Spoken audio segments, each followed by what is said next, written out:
নমস্কার বন্ধুরা, আপনাদের সকলকে এই চ্যানেলে স্বাগত জানাই। আশা করি আপনারা ভালো আছেন। আজকের আলোচ্য বিষয় হলো সূর্যের রাশি পরিবর্তনের প্রভাবের ব্যাপারে। 14ই মার্চ 2024-এ সূর্যদেব মীন রাশিতে দুপুর 12টা 23 মিনিটে প্রবেশ করবে। তিনি দেবগুরু বৃহস্পতির রাশিতে প্রবেশ করতে যাচ্ছে।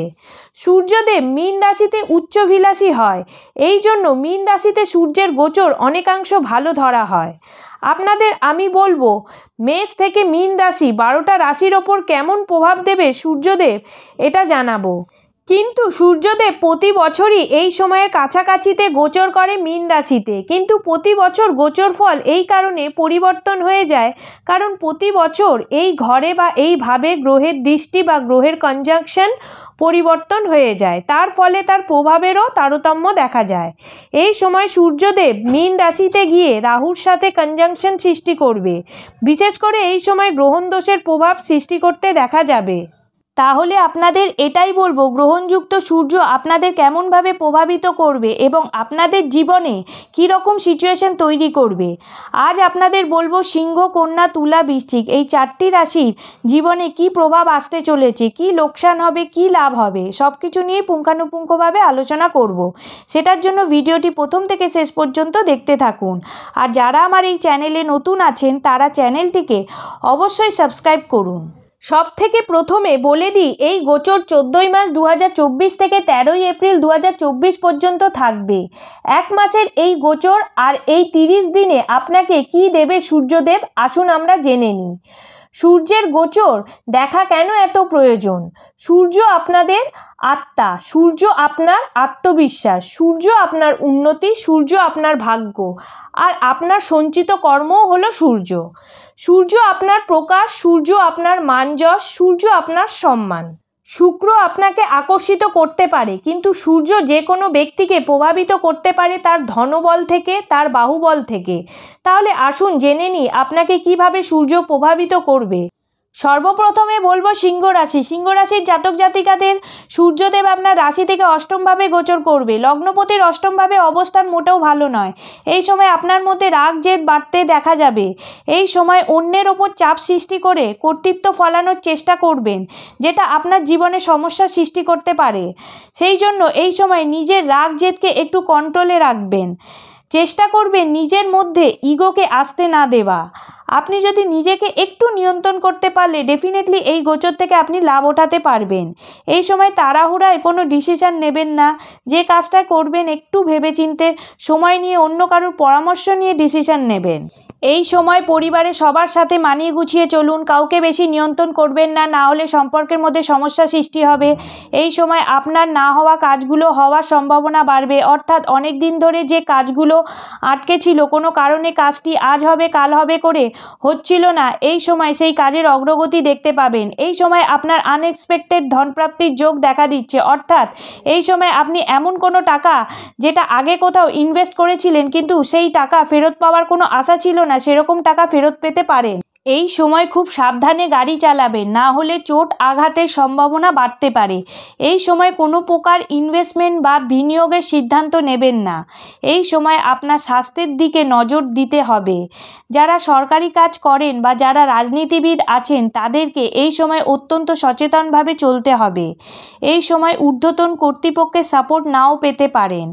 এই সময় মানহানির সম্ভাবনা বাড়বে। এমন কোনো কাজ যেটা আপনি করেননি সেই কাজের দোষ আপনার ওপর চাপাতে পারে। এই সময় শ্বশুরবাড়ির সাথে সম্পর্ক খারাপ হতে পারে।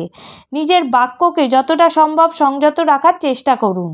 পরবর্তী যে রাশিটির কথা বলবো সেটি হলো কন্যা রাশি। কন্যা রাশির জাতক জাতিকাদের সূর্যদেব আপনার দ্বাদশভাবের অধিপতি হয়ে আপনার রাশি থেকে সপ্তমভাবে গোচর করবে। এই সময় আপনার দাম্পত্য জীবনে সমস্যা সৃষ্টি করবে। এই সময় বিশেষ করে বৈবাহিক জীবনে আপস অ্যান্ড ডাউন সিচুয়েশন দেখতে পাবেন। এমনও হতে পারে কারোর বিয়ের পাকা কথা হয়ে গিয়েও কোনো না কোনো কারণে বিয়ে ভেঙে যেতে পারে। বিশেষ করে পরিবার সংক্রান্ত সমস্যা এই সময় দেখা দিতে পারে। এই সময় মান সম্মান হানি হতে পারে। যারা লাভ রিলেশনে আছেন তাদের বিয়ে সংক্রান্ত বিষয়ে সমস্যা দেখা দিতে পারে।